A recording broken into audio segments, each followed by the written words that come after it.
All right.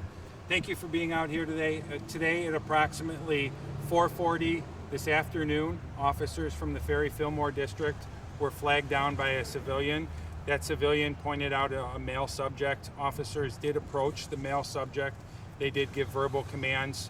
They attempted to have an interaction with this male subject, at which point the male subject produced two edged weapons, one scissors and another box cutter, one in each hand. The officers had a physical interaction with the subject, at which point one officer ended up being stabbed with non-life-threatening wounds. From there, a taser was deployed. The taser was effective, but the subject still held on to both edged weapons. And then from there was some more physical interaction with the officers and the subject. The subject then lost one of his edged weapons, and another physical engagement ensued where the subject was shot 2 times by one officer. Both officer and subject are at ECMC with non-life-threatening injuries. We'll have more information on Monday with a full-blown press conference where Commissioner Shields will hold that conference. Commissioner Shields will review the body cam with all members of council that are affected, the president, as well as police oversight members and the district council person. So I can open this up for questions. Is the officer who got stabbed the one who shot the individual? He is. Where exactly was the subject shot? Torso and hip. And non-life-threatening injuries? Non-life-threatening. And where was the stab wound for the officer? In his back. In his back? Officers usually wear vests or gear. Did that prevent further injury? Do you know? Well, so there is a gap. I don't know. I have not seen the actual equipment that the officer had, but where he is stabbed, even with the way that our vests sit, it's possible to still have injuries. Are you able to share anything about why the woman flagged the officer down? Not at this point. Do you have any idea what started any type of the altercation beforehand? I do. I think once we release that body cam, it will be pretty apparent that they're, from officers being flagged down to their approach of the subject, and it develops all on body cam, which captured everything. Was there any signs of mental illness or distress from the subject?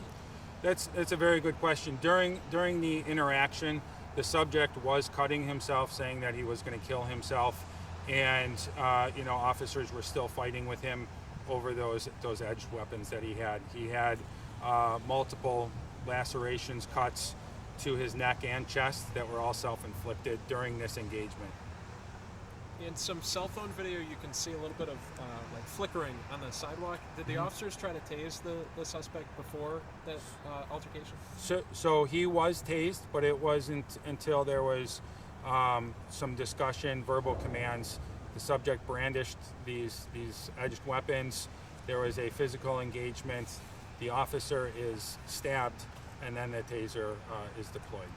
So the officers didn't immediately go to lethal. They tried less than. Through social media video that we've seen, and I'm sure you've seen the body camera footage, after the officer shoots his gun, it seems as if there's some motion with his foot or his leg. Can you explain that a little further? Yeah, absolutely. I did see that on both body cam as well as the video. What the video does not show on Facebook or social media is where those strikes were going, and it's on the subject's hand, who still has the edged weapon, and he is still saying that he is going to kill himself. So at that point, the officer's already stabbed.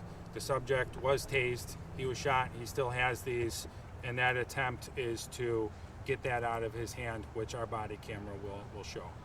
Was the behavioral health team contacted, or did it kind of unfold too quickly? No, so this interaction, since the officers were flagged down in very close proximity to where we are, this is a half a block from where the initial flagging down is to where the engagement is, the interaction is.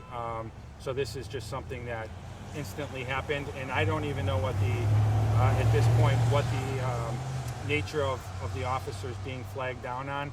that body cam does not capture that piece, and we will get that in part of further investigation.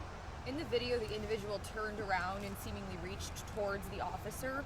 Was he able to grab the officer's gun, and did he have those weapons in his hand at that time still? So he has a edged weapon in one hand, and the other hand is free. And I wouldn't be comfortable saying that he actually gets a hold of the gun, but it's very close to it, and you can see a distinct reaching motion for it. On the radio, you can hear it sounded like the officer who was stabbed was transported in a police car to ECMC. Is that normal in a situation like this? Yeah. So I mean, it's not, I guess, abnormal, right? Because we typically are not transporting officers that are injured like this. So it's understandable. It has happened in the past. We've also transported a lot of victims, right? So they made that decision on scene. He was transported, and then the injured person was transported to ECMC by the ambulance. Are you able to give us any sense as to how severe the injuries are on the individual who was shot? I know he's not life-threatening. Well, he's in surgery, so I don't want to speak to that. And you said the initial incident where the police were flagged down happened. Very which way were you close. thinking? Very close to here. Very close. Okay. Good. All right. Thank you, Thank everybody. you. Appreciate it. Thank you. Thank you. Thank you.